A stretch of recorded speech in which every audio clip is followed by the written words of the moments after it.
কথা না বাড়িয়ে আমি তার সঙ্গে আপনাদের পরিচয় করিয়ে দিচ্ছি। আপনার নামটা একটু বলেন। আমার নাম শিমু। শিমু। শিমু, বয়স কত আপনার? আমার বয়স 35। 25 বছর বয়স। আপনি আমার এই অনুষ্ঠান অনেক দিন যাবৎ শুনছেন, প্রায় জি। 5-6 বছর যাবৎ শুনছেন নিয়মিত। যখন একেবারে প্রথম দিকে শুনতেন তখন কি ভাবতেন যে এই অনুষ্ঠানে একদিন আপনি অতিথি হবেন? না, এটা ভাবতাম না, শুনতে ভালো লাগতো তাই শুনতাম। রাইট। এবং মজার কিছু ঘটনা আছে ওনার অনুষ্ঠান শোনার, যেটা আমি অনুষ্ঠানটা শুরুর আগে ওনার কাছ থেকে শুনছিলাম। যাই হোক, সেটা আমি আপনাদের সঙ্গে শেয়ার না করে ওনাকে বরং ফ্লোর দিতে চাই। আমি আপনাকে বলবো যে একেবারে আরামসে গল্প করবেন আপনি, একেবারে নিজের বাড়িতে যেভাবে মানুষ গল্প করে, নিজের জীবনের ঘটনাগুলো বলে, দিল খুলে মন খুলে কথাগুলো বলবেন, ঠিক আছে? জি। জি, শুরু করুন আপনি ছোটবেলা থেকে, যেখান থেকে মনে পড়ে। আমার ফ্যামিলিতে হচ্ছে আমরা 4 ভাই 4 বোন। আমার আব্বু হচ্ছে বিজনেস করতো। জন্ম জেলা কোথায় আপনার? আমার জন্ম জেলা পিরিজপুর জেলা, পিরোজপুর বাড়িয়া জেলা। থানা। আচ্ছা আচ্ছা, ওকে। বাবা বিজনেস করতে ছোটবেলাতে জি। দেখেছেন আপনি। আচ্ছা। ক ভাই বোন আপনারা? আমরা 8 ভাই বোন। আপনার পজিশন? আমার বড় হচ্ছে 2 ভাই 1 বোন। বড় 2 ভাই 1 বোন, তখন আপনি 4 নাম্বার। জি, আমি 4 নাম্বার। আচ্ছা, বলেন। তো ছোটবেলা যেটা দেখতাম যে আব্বু বিজনেসের কারণে খুব একটা বাড়িতে থাকতো না। দেশের বাইরে বাইরে মানে বাংলাদেশের মধ্যেই জেলায় জেলায় বলতে গেলে বিশেষ করে একটুখানি ওনার বিজনেসটা বলি। ওই যে কাঠের বিজনেস ছিল, বড় বড় গাছ কেটে মানুষ দিয়ে কাটে আর কি, ওইগুলা ট্রলার ভরে 4-5টা ট্রলার 300 মণি 400 মণি ওটা ঢাকায় নিয়ে আসা হতো। আচ্ছা। ঢাকায় এসে কাঠপট্টিতে ওটা দিত। আবার যাওয়ার সময় দেখা যেত মুন্সিগঞ্জ থেকে মিষ্টি কুমড়ার সময় মিষ্টি কুমড়া, গোল আলুর সময় গোল আলু, এগুলো আবার নিয়ে যেত আমাদের এলাকায় মঠবাড়িয়াতে। ওকে। এইটাই ওনার বিজনেস ছিল। তো খুব বেশি বাবাকে কাছে পেতাম না, তো যতটুকু পেতাম বাবা খুব ভালোবাসতো আমাকে। কিন্তু আমি জানি না কেন আমার মাঝে মাঝে মনে হতো যে আমি মনে হয় আমার আম্মুর মেয়ে না। আমার আম্মু আমি স্কুলে যাই সেটা চাইতো না। আমি সকালবেলা মাদ্রাসায় যেতাম পড়তে, আমার খুব ভালো লাগতো। আমার আম্মু সেটাও পছন্দ করতো না। কিন্তু আমার বড় যে ভাই বোন ছিল তারা ঠিকই স্কুলে যেত, পড়াশোনা করতো, তাদের জন্য বাসায় টিচার রেখে দেওয়া হতো। কিন্তু আমার বেলা সেটা হতো না। তো তারপরে আমি কিছু অফ করিনি, আমি সে মাদ্রাসায় যেতাম, আরবি পড়তাম, নামাজ পড়তাম। আমি 7 বছর বয়সের কথা বলতেছি, তখনই আমি নামাজ পড়ি। তারপরে পড়াশোনা করি। আমাদের বাড়িটা একটু বলি, আমার বাড়িটাকে সবাই বলে বড় বাড়ি, মানে খুব বংশীয় একটা পরিবার আমাদের। আমার এক দাদা ছিলেন কারিয়ানা পাস, সেজন্য সবাই বলতো কারি সাহেব ওনাকে, উনি চাচাতো দাদা। আর সে কারণেই আমাদের বাড়িতে একটা মসজিদ আছে। এই যে চ্যানেল আইতে রোজার সময় যে মসজিদের কারুকার্য দেখায়, জি। সেখানে আমাদের মসজিদটা সারা বাংলাদেশের মধ্যে নাকি বিশ্বের মধ্যে, আমার এটা মনে নেই, পেপার আসছিল, আচ্ছা। 10 নম্বর স্থান। এটা কি আপনাদের পারিবারিক মসজিদ? পারিবারিক মসজিদ, ছোট্ট একটা মসজিদ, বাট তার কারুকার্য আনকমন, অনেক আগের। সে কারণে এটা এভাবে হাইলাইট দেখানো হয়েছে। জি। তারপরে প্রাইমারি স্কুল আমাদের বাড়ির উপরেই। তো ওই স্কুলের আবার টিচার আমার ফুফুরাই, এরকম গভর্নমেন্ট স্কুল এটা। তো স্কুলে দেখা যেত আমি খুবই একটু মানে ছেলেদের মতো আমার চলাফেরাটা ছিল। যেমন অনেক টিফিনের সময় সবাই খাবার খেত, আমি কোন গাছে আমলকি হয়েছে, কোন গাছে এটা সেটা ফল পেরে আনতাম। তো এই জন্য স্যারদের খুব বকাও খাইতাম সবসময়। জি। তো যাই হোক, এভাবে কাটে। তো ওই যে বললাম বাবাকে খুব কম পাই, তো একটা কথা মনে পড়ে বাবার, যে সে যখন যাইতো বাড়িতে ঢাকার থেকে, তো ওই কাপড়ের খুঁতি বলতো তখন, টাকা নেওয়ার জন্য আর কি, ওইটা ভরে টাকা নিয়ে যেত। আচ্ছা। তো এই টাকা আমাদের খাটের উপর ঢালতো, সবাই মিলে গুছাইতো আর কি। আচ্ছা। সাইজ করতো যে এটা এত নোট, এত এগুলো দেখতাম, তখন মনে হতো যে আমরা তো অনেক বড় লোক, আমার বাবার এত টাকা, কত টাকা হবে এটা তো বুঝতাম না, ছোট মানুষ আমি। আচ্ছা। তো এরকম। আর আমার বাবা বংশের বড় ছেলে, সেই সুবাদে তারে সবাই বড় মিয়া বলে ডাকে। আচ্ছা। তো সেই সুবাদে আমরাও খুবই সম্মান পাই, বাইরে বের হলে সবাই খুব স্নেহ করে যে বড় মেয়ের মেয়েটা। তো এরকম। তো এর মধ্যে মধ্যে আমি যখন ক্লাস 5-এ, তখন আমার বড়াপুর বিয়ে হয়ে যায়। তারপরে হচ্ছে আমি যখন ক্লাস 7-এ পড়ি, তখন একদিন আমি স্কুল থেকে এসে দেখি যে বাসায় কয়েকজন লোক ড্রয়িং রুমে বসা, টুপি টুপি পরা। তখন আমার বড় বোন আমার কাছে একটা পেপারস নিয়ে যায় যে এখানে একটা সই দে। তো আমি বলি, রে কিসের সই, ওনারা কারা? তো বলে, সই দিতে বলছি, সই দে, তোরা তো কিছু জানি না, লাভ আছে। আমাকে তাদের সামনেও নেয়নি, ঘরেই আমার বোন কাগজটা নিয়ে যায়। তখন আমি সই দেই, কিছুদিন পরে আমি শুনি যে আমার বিয়ে হয়ে গেছে। বিয়ে কি বা পুরো মানে ওই ছেলেটা এখানে আসে নাই। তো কার সাথে বিয়ে হয়েছে কি আমি কিছুই জানতাম না। যেটা হয় এলাকায় এটা ছড়াই যায় যে আমার বিয়ে হয়েছে। স্কুলে গেলে সবাই বলে এই তোর নাকি বিয়ে হয়ে গেছে। তো বিয়ে কি এটাই তো আমি জানি না। রাইট। তা আমি বলি যে কি বিয়ে হয়ে গেছে, কার সাথে বিয়ে হয়েছে, বিয়ে কেমনে হয়? হুম। পরাপরে তো দেখছি দুলাভাইয়ের সাথে বিয়ে হয়েছে, তা আমি তো এরকম দেখি নাই কিছু। হুম। তো এভাবে বলি। তো একটা সময় আমি আমার আম্মুকে অনেক একটু রাগ করেই বলি যে আমার নাকি বিয়ে দিয়ে দিছো, সবাই বলে এখন আমি আর স্কুলে যেতে পারি না, আমার লজ্জা করে, জিজ্ঞেস করে তোর জামাই কেমন এই সেই। তো আম্মু বলে যে এত কথার দরকার নাই, বিয়ে হয়েছে কিনা সময় হলে বুঝাই বলবো। তখন আপনি কোন ক্লাসে পড়েন? ক্লাস 7-এ উঠছি। ক্লাস 7-এ পড়েন। জি, আচ্ছা। ছোটবেলা। তো এটা আপনাকে কিছুই বলা হয় না, না, না, শুধু বলছে এরকম- সিগনেচার করো। এরকম কিছুই হয় না, শুধু সিগনেচার। ধর্মীয় বিধান মতে এটা বিয়ে না। মানে আপনারা যদি বিয়েটাকে যদি আপনারা ধর্মীয় বিধানের জায়গা থেকে বলেন, আমাদের ধর্ম অনুসারে এটা বিয়ে হয়নি। এটা আমি ক্ষুদ্র জ্ঞানে বলছি, কিন্তু এটার মধ্যে যদি কোনো সীমাবদ্ধতা থাকে সেটার জন্য আমি ক্ষমা চেয়ে নিচ্ছি। বিশেষ করে এটার ব্যাপারে ভালো বলতে পারবেন যারা ইসলামী স্কলার তারা। আর রিলিজিয়নের জায়গার বাইরে এসে যদি আমরা লিগ্যাল জায়গা থেকে বলি তাহলে এটা একটা মারাত্মক রকমের অন্যায়, এবং লিগ্যাল জায়গা থেকে তো এটা বিয়ে হওয়ার প্রশ্নই ওঠে না। তো সেই জায়গাটা থেকে মেয়েটা যদি ক্লেইম করে যে আমার সাথে এরকম আচরণ করা হয়েছে, তাহলে পরিবারের প্রত্যেকটা সদস্য ফেঁসে যাবেন, আইনগতভাবে ফেঁসে যাবেন। এবং এই কথাগুলো আমি এই কারণেই বলছি যে বাংলাদেশের এখনও এই ধরনের ঘটনা ঘটে। প্লিজ এইসব জায়গা থেকে সাবধান থাকবেন। জি বলুন।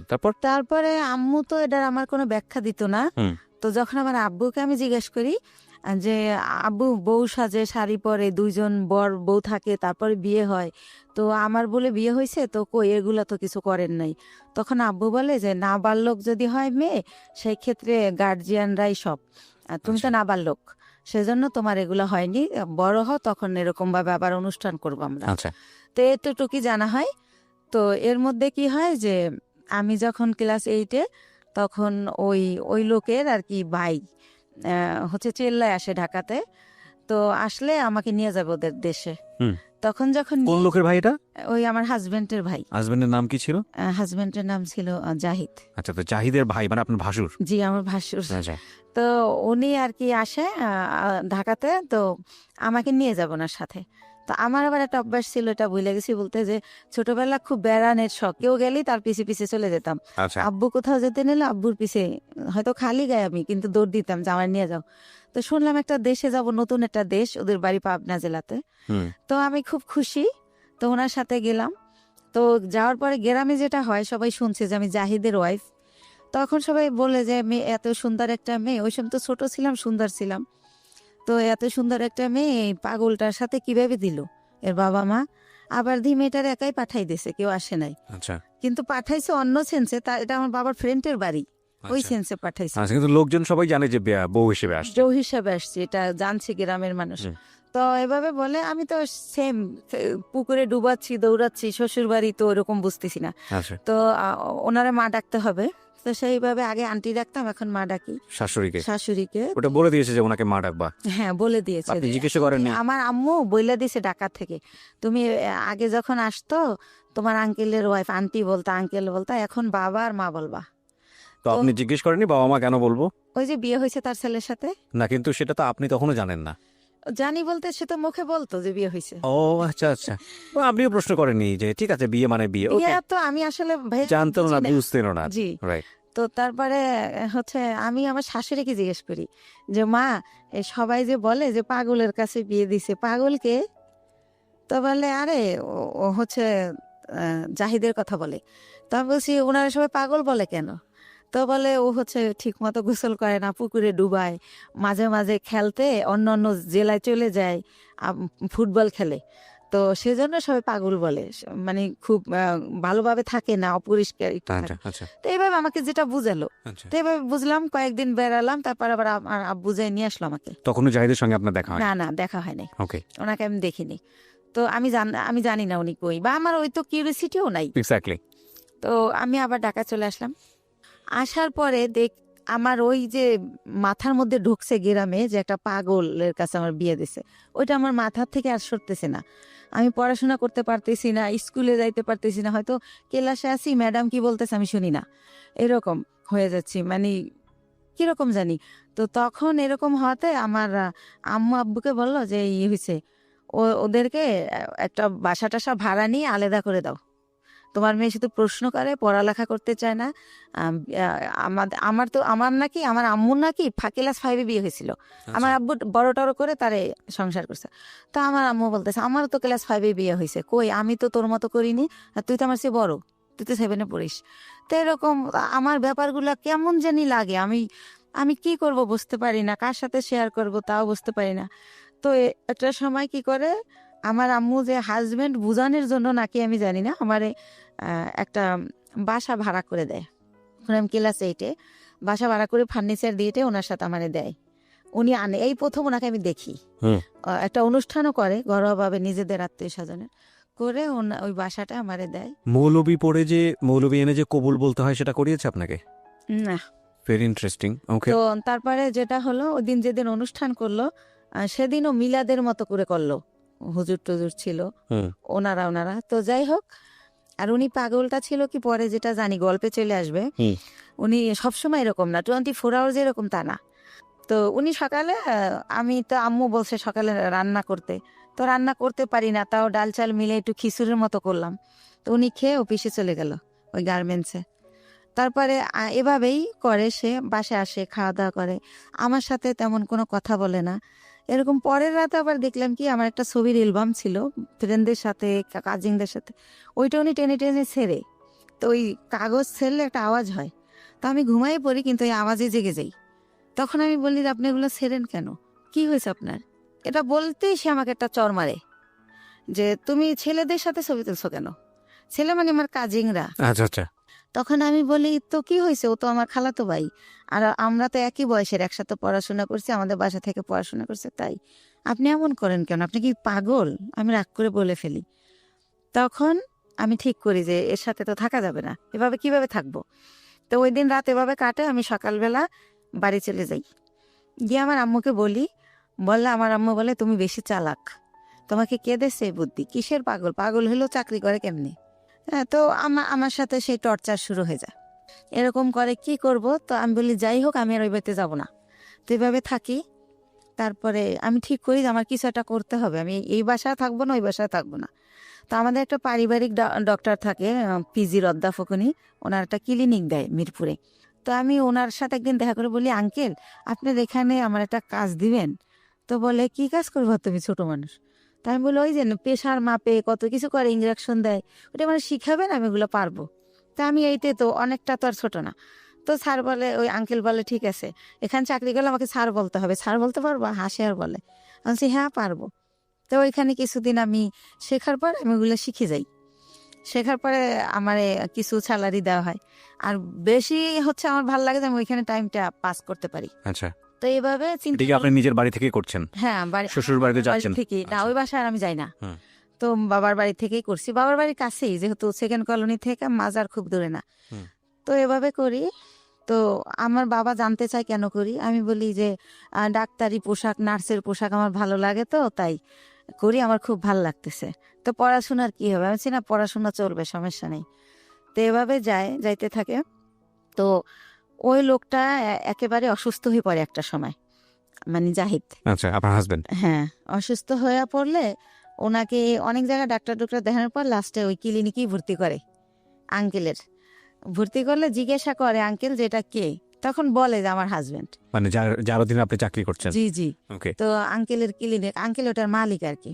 তো বলে যে ওর হাজবেন্ড। তো আঙ্কেল অবাক হয়ে যায় যে ওর আবার বিয়ে হলো কবে, আমি জানলাম না, আর এতটুকু মেয়ে বিয়ে দিয়ে দিয়েছেন, কি করছেন, এই সেই আম্মুকে অনেক প্রশ্ন করে। তো তারপরে বলতেছে উনি আবার আমার চেয়ে তো অনেক সিনিয়র, 12-14 বছরের বড় জাহিদ। জি। তো এই জায়গাটায় হচ্ছে আঙ্কেল আমার বাবা মাকে অনেক রাগই করে, যেহেতু পারিবারিক ডক্টর, সেভাবে একটা তাদের ভালো রিলেশন।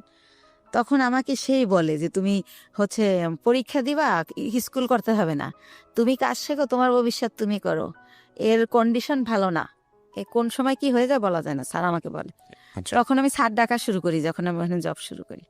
তো তারপরে যেটা হয় যে আমার আব্বু ওনাকে ভারতে নিয়ে যায় ট্রিটমেন্টের জন্য, যেহেতু আমাকে বিয়ে দিয়ে ফেলছে। আর আমাদের ফ্যামিলিতে 2 বিয়াটা অ্যালাউ করা হয় না, বা ডিভোর্স এটা অ্যালাউ করতে পারে না। ওই যে বললাম আমার দাদা কারিয়ানা পাস। জি। তো ওইখানে গেলে ওনার ধরা পড়ে যে ওনার বুকের একটা হাড় ভাঙা, ওনার এই মাথার কিছু রক, ছোট ছোট রক ড্যামেজ। তো এইভাবে অনেক কিছুই ধরা পড়ে যায় বাবার কাছে। তো বাবা আয়সা যখন আমার শ্বশুরের মধ্যে মারা যায়, তো শাশুড়িকে প্রশ্ন করে যে আপনার ছেলে এত দিক দিয়ে ড্যামেজ, তারপর আমার মেয়েটাকে কেন নিলেন? আমার এত সুন্দর মেয়েটা হরিণের মতো দৌড়াতো, সেই মেয়েটাকে এরকম করেন, এখন কি করবো আমি? আর ওখানে ডক্টর বলেই দিয়েছে যে এ সম্পূর্ণ সুস্থ হবে না, কিছুদিন ভালো থাকবে, আবার এটা হবেই, এটা সম্পূর্ণ সুস্থ হওয়ার মতো না। আচ্ছা, তো এভাবে নিয়ে আসে। তো এগুলো যখন আম্মুকে আমার আব্বু বলে, তখন আমি শুনতে পারি আড়াল থেকে। তখন আমি ঠিক করি যে না, আমার নিজের পায়ে নিজে দাঁড়াতে হবে। প্রিয় শ্রোতা, আমরা ছোট্ট একটা বিরতি ছিলাম, বলুন তারপর। তো এর মধ্যে ওইখান থেকে আসার পর উনি অনেকটা ভালো হয়। ভালো হলে আবার আমার এক ভাইয়া, পরিচিত ভাইয়া, ওনার বাড়ি উজিরপুর, উনি একটা গার্মেন্টসে জব করে। তো ওইখানে ওই জাহিদা আমি দুইজনই চাকরি নেই। তো এতে মধ্যে আমি ক্লাস 9-এ উঠি। তো আমি চাকরি নেই কোয়ালিটি হিসাবে। তো আল্লাহ রহমতে আমার হয়তো আর্ট নলেজ একটু ভালো। আমি অনেক 3 মাসের মধ্যে আমি যখন ঢুকি আমার 8,000 টাকা স্যালারি ধরে। 3 মাস পরে আমার স্যালারি 15,000 হয়ে যায়। আমার একটা লাইনের দায়িত্ব দিয়ে দেয়, লাইন শিপ বলে ওটাকে। তো এভাবে ও জব করে, আমিও জব করতে থাকি। তো ভালো এরকম। তো ওই মালিক ওইখানে আবার 3 ভাইয়ের গার্মেন্টস। তো 3 ছাড়ই হচ্ছে আমারে এত ভালো জানে যে এক স্যার যখন আসবে না, অন্য স্যার কি করে আমি জানি বলি, এভাবে আমাকে করে আর কি, যে তুমি আমাদেরকে বলবা। তো এভাবে স্যাররা আমার এক্সট্রা কিছু টাকা দেয়, এমনিতেই, আমি চাই না, দেয়। আর আমি খুব কর্মঠ, খুব মন দিয়ে কাজ করি, এটা তাদের চোখে পড়ে। বা ডে বাই ডে আমি এত ইমপ্রুভ করি যে যারা 3 বছর চাকরি করে এত উন্নতি করে নাই। তো এভাবে স্যাররা খুবই ভালোবাসে আমাকে। তো এর মধ্যেই হচ্ছে আমার বেতন মোটামুটি 20,000-এর উপরে হয়ে যায়, এই এক্সট্রা টাকা টোকা নিয়ে, ওভার টাইম নিয়ে। এর মধ্যে ওই লোকটা আবার অসুস্থ হয়ে যায়, এমন অসুস্থ যে একদম হলুদ হয়ে যায়, একদম খারাপ অবস্থা হয়ে যায়। তো তখন আমার বাড়িতে নিয়ে যায়, ওই মিরপুরে নিয়ে আমার মা বোনেরা লতা পাতা জন্ডিস হিসাবে রস করে খাওয়ানো, ডাক্তার দেখানো, এগুলো করতে থাকে। এর মধ্যে ওই লোকের 3 মাস পর্যন্ত আমার কারণে মালিকের বেতন দেয় এমনি। আচ্ছা, যেহেতু আমারে ভালো জানে তারা মেয়ের মতো, সে কারণে বেতন দেয়। ওই লোককে মানে আপনার হাজবেন্ড? আমার হাজবেন্ড একই গার্মেন্টসে কাজ করতো? জি, একই গার্মেন্টসে কাজ করি। ওকে।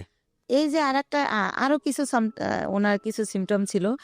রাতের বেলা হঠাৎ করে, মানে আমি ঘুমের মধ্যে দেখতাম কি সে মানে ভৌতিকভাবে আমার দিকে তাকায় আছে। উঠে ঘুমের থেকে উঠে, মানে ওনার দাঁতগুলো খুব বড় বড় ছিল, আর ওনার হচ্ছে উনি অনেক চেকন ছিল, অনেক লম্বা ছিল। তো উনি যখন খালি গায়ে এরকম করতো, মনে হতো ভূত। তো আমি খুব ভয় পেতাম। তো ভয় পেলে কি হবে, আমি আবার ছোটবেলা থেকে তো কোরআন পড়তাম, নামাজ পড়তাম, তো ওইভাবে আবার দোয়া টোয়া পরে আবার ঘুমাই যেতাম। যেহেতু আমার অফিসটা ছিল সকাল 8টা থেকে রাতের 10টা পর্যন্ত, তো অনেক হার্ডওয়ার্ক করা হতো, রাতে খুব ক্লান্ত থাকতাম। তো আমি আর কেউ বলা বন্ধ করে দিলাম, কারণ ফার্স্ট দিকে যখন এর কথা বলতাম কেউই তো অ্যালাউ করতেছে না, আমাকে কেউ বুঝতেই আসে না। তো যাই হোক, এভাবে হয় আমার হচ্ছে। এভাবে চাকরি করতে করতে 2001 সালে আমি হচ্ছে 2000-এর শেষের দিকে আমি কনসেপ্ট করি, অফিসে মাথা ঘুরে পড়ে যাই। তখন আমারে হচ্ছে পরীক্ষা নিরীক্ষা করে ডাক্তারের কাছে নিয়ে দেখে যে আমার বাচ্চা পেটে। জি। তো বাচ্চা পেটে দেখলেও আমি অসুস্থ, ওষুধ খাচ্ছি, রেস্ট, যখন মাথা ঘুরে যায় নামাজের রুমে রেস্ট নিচ্ছি, যেহেতু স্যাররা আমার ভালো জানে। তো সেভাবে আমি আমার জবটা চালিয়ে যাই।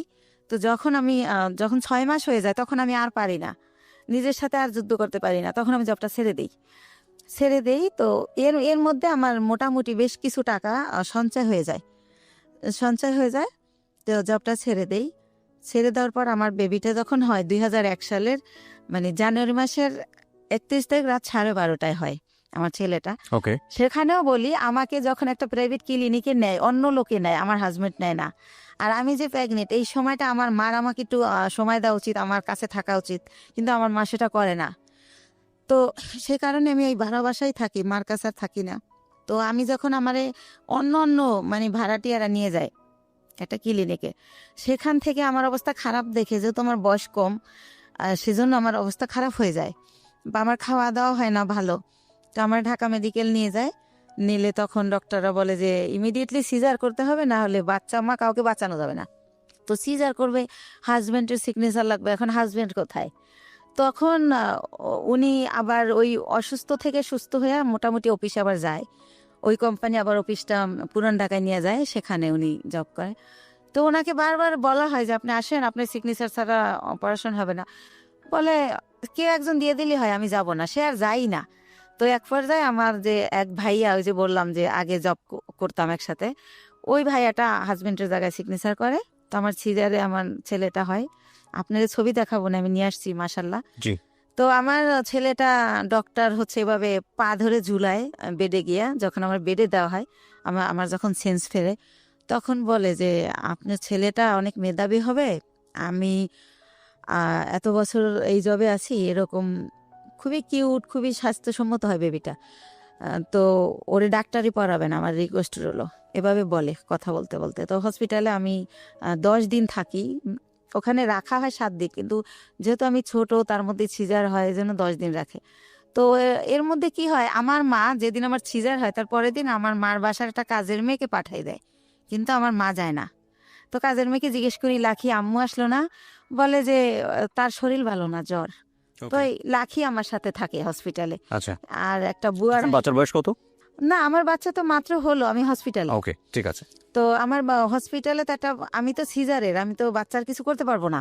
সেজন্য এই খবর পেয়ে আমার মা লাখিকে পাঠায়, কিন্তু মা যায় না।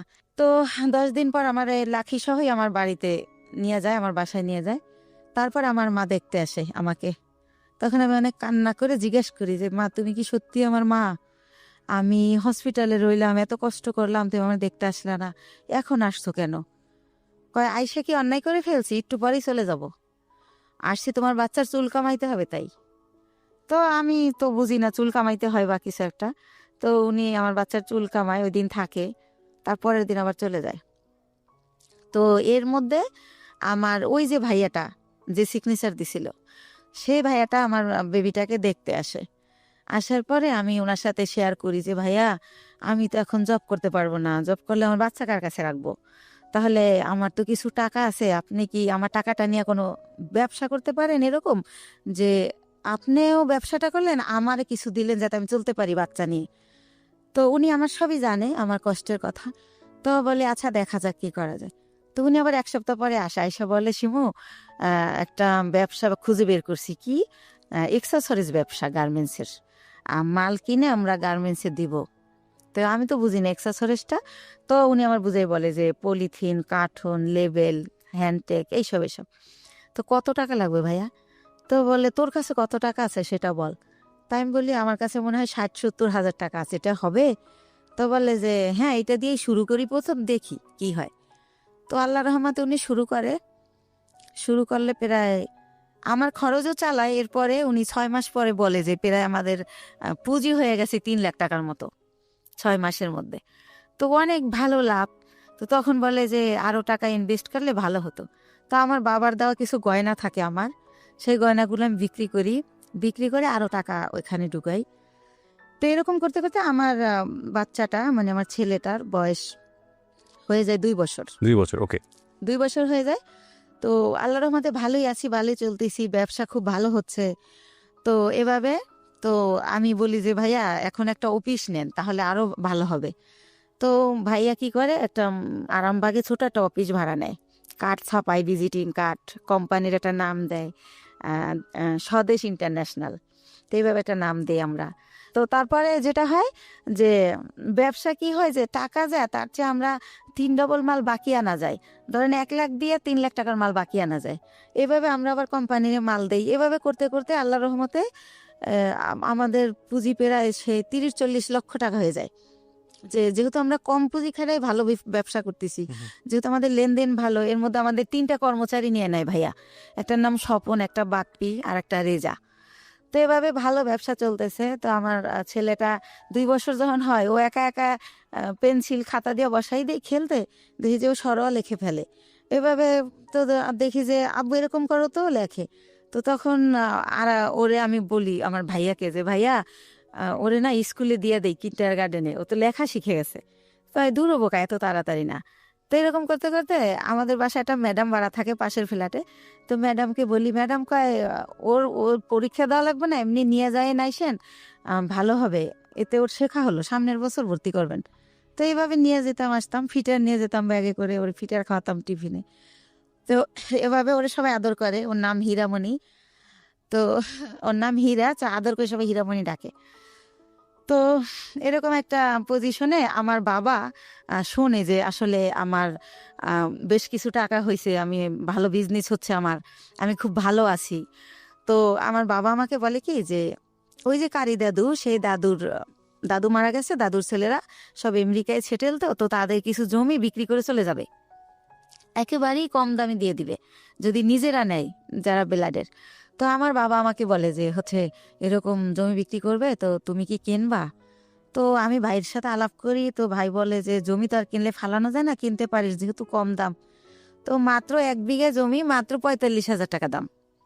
তো ওই 45,000 টাকা দিয়ে আমার বাবাকে আমি দেই, আমার বাবা জমিটা আমার নামে কিনে। আমি যাইও না, দেখিও না, ওই আমাদের পিরিজপুরে আর কি, মঠবাড়িয়াতে। তো এইভাবে আমার জমিটা হয়। তো এরকম এর মাঝে মাঝে ওই যে লোক, এর আরেকটা কথা ভুলে গেছি, এরপরে কি হয়, আমার বেবিটার যখন বয়স 1 বছর, তখন সবাই বলে যে একটা বেবি হয়েছে, এখন ভালো হয়ে যাবে। তো উনি মাঝে মাঝে নাই হয়ে যায়, আবার চলে আসে, এভাবে আপ অ্যান্ড ডাউন চলতে থাকে। তো অনেকে বলে যে বিজনেসে ঢুকাইতে, তো আমি দেই না, কারণ তো ওনার তো ব্রেন ঠিক নাই।